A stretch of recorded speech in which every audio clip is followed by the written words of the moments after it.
Hi, I'm Caroline. I'm the consultant from the DBU Writing Center, and today we're just going to go over the very basics of interpreting fiction. This can be applied to personal projects and especially to when you're taking your initial English classes at university or college. These can help you whenever you need to do any kind of summaries or analysis. So the main things to look at when you are interpreting fiction are plot, setting, and character.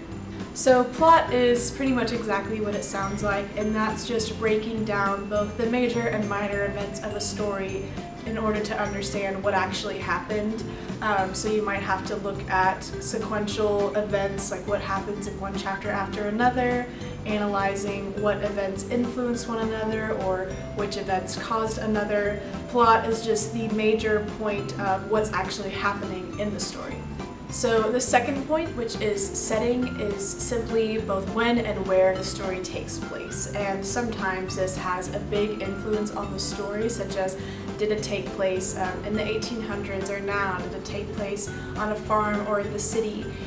Those events can definitely influence the plot itself, so after you break down the plot, it's important to look at the setting, even when it was written as opposed to where it takes place. Both of those things can play a part in what the story might actually mean. And the third and final major point to look for when interpreting fiction are the characters themselves. Oftentimes characters are broken down to the protagonist, the antagonist, and the supporting characters, or main characters if you'd rather call it that. Once you've identified who the main characters are or who the protagonist or antagonist is, of which there could even be multiple, you can break down what their personal traits are, how they relate to one another, and how significant they are in the story. So this is just a very simple baseline breakdown of how to interpret fiction, but if you want to take it even further, especially for some of those English courses, you can watch our literary criticism video as well as our literary terms video to get some more in-depth knowledge of how to understand and analyze fiction.